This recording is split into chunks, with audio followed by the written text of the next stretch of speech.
കോട്ടയം തിരുവാതുക്കലിൽ വ്യവസായിയായ വിജയകുമാറിനെയും ഭാര്യ മീരയെയും കൊന്ന കേസിലെ പ്രതി അസം സ്വദേശി അമിത് തന്നെയെന്ന് സ്ഥിരീകരിച്ചിരിക്കുകയാണ് പോലീസ്. കൊല്ലാൻ ഉപയോഗിച്ച കോടാലിയിലെ ഫിംഗർ പ്രിന്റ് അമിതിന്റേത് തന്നെയാണെന്ന് തെളിഞ്ഞു. അമിത് മോഷണക്കേസിൽ അറസ്റ്റിലായപ്പോൾ ശേഖരിച്ച ഫിംഗർ പ്രിന്റും കോടാലിയിലെ ഫിംഗർ പ്രിന്റും മാച്ച് ചെയ്തു.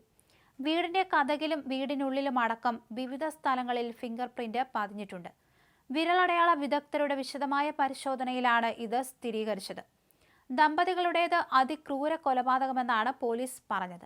വ്യവസായിയായ വിജയകുമാറിനെയും ഭാര്യ മീരയെയും അതിക്രൂരമായി ആക്രമിച്ചാണ് പ്രതി കൊലപ്പെടുത്തിയിരിക്കുന്നത്.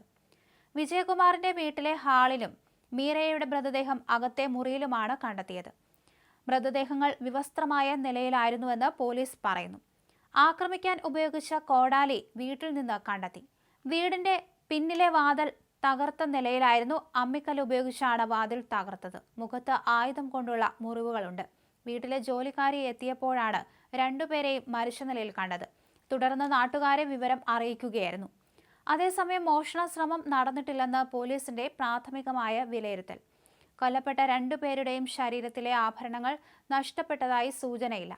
വീടിനുള്ളിൽ അലമാരയോ ഷെൽഫുകളോ ഒന്നും കുത്തി തുറന്നതായും സൂചനയില്ല. വിജയകുമാറിന്റെ മകന്റെ മരണത്തിലും ദുരൂഹതയുണ്ടെന്ന വിവരമായിരുന്നു ഇന്നലെ പുറത്തുവന്നത്. 7 വർഷം മുമ്പാണ് വിജയകുമാറിന്റെ മകൻ ഗൗതമിനെ റെയിൽവേ ട്രാക്കിൽ മരിച്ച നിലയിൽ കണ്ടെത്തിയത്. ഈ കേസിൽ ദുരൂഹതയുണ്ടെന്ന പരാതി വിജയകുമാറിനും കുടുംബത്തിനും ഉണ്ടായിരുന്നു. മകന്റെ മരണവും ഇപ്പോഴത്തെ സംഭവവും തമ്മിൽ ബന്ധമുണ്ടോ എന്ന് പോലീസ് പരിശോധിക്കുന്നുണ്ട്. ഗൗതമിന്റെ മരണത്തിൽ CBI അന്വേഷണം തുടങ്ങിയതിന് പിന്നാലെയാണ് ദമ്പതികൾ കൊല്ലപ്പെടുന്നത്. മകന്റെ മരണത്തിൽ CBI കഴിഞ്ഞ മാസം 21-നാണ് FIR രജിസ്റ്റർ ചെയ്തത്. FIR ഇട്ട് കൃത്യം 1 മാസം പിന്നിടുമ്പോഴാണ് ദമ്പതികളുടെ കൊലപാതകം.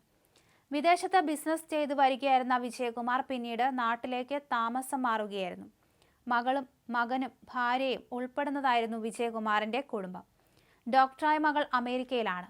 കോട്ടയത്തെ പ്രമുഖമായ ഇന്ദ്രപ്രസ്ഥം ഓഡിറ്റോറിയം ഉടമ കൂടിയാണ് വിജയകുമാർ. ആസൂത്രിതമായി നടപ്പിലാക്കിയ കൊലപാതകമെന്നാണ് വിലയിരുത്തൽ. കൊലപാതകം നടത്താൻ അമിത് ദിവസങ്ങൾ ആസൂത്രണം നടത്തി. ഇക്കഴിഞ്ഞ ശനിയാഴ്ച മുതൽ അമിത് താമസിച്ചത് നഗരത്തിലെ ഒരു ലോഡ്ജിലാണ്.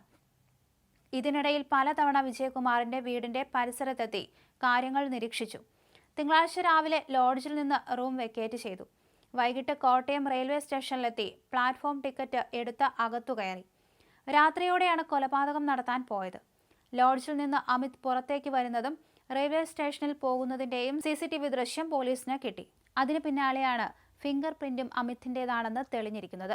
അതുകൊണ്ട് തന്നെ ഉടൻ തന്നെ പ്രതിയെ പിടികൂടാൻ സാധ്യതയുണ്ട്. പ്രതി ഇന്നലെ കസ്റ്റഡിയിലാണെന്ന് വിവരം പുറത്തു വന്നിരുന്നു.